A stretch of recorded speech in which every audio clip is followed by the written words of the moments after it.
এইভাবে জামায়াত ইসলামীর মতো একটি গণতান্ত্রিক রাজনৈতিক দলের নিবন্ধন বাতিল করে দিয়ে মূলত বাংলাদেশের রাজনীতিতে একটি অনিশ্চয়তা তৈরি করা হয়েছিল, যা নাকি ডেমোক্রেটিক প্রসেসকে ক্ষতিগ্রস্ত করেছে।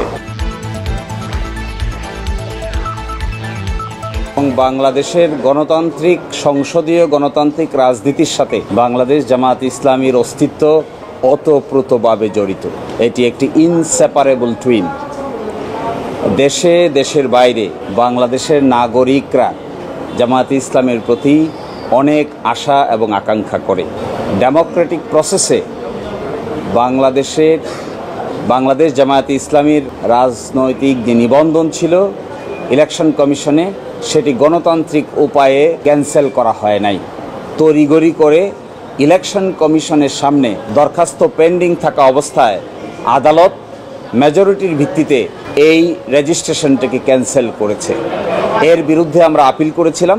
আপিল মামলার শুনানি হয়েছে, আগামীকালকে আবার শুনানি হবে। আজকে শুনানিতে মূল কথাটা যেটি এসেছে তার প্রথম ছিল যে প্রক্রিয়ায় আমাদের হাইকোর্ট বিভাগ এই নিবন্ধন ক্যান্সেল করেছে, বাতিল করেছে, এই প্রক্রিয়াটি মূলত ইলেকশন কমিশনের সামনে বিচারাধীন ছিল, বিবেচনাধীন ছিল। ইলেকশন কমিশনের সামনে বিবেচনাধীন কোনো বিষয় আদালত এইভাবে ক্যান্সেল করতে পারে না।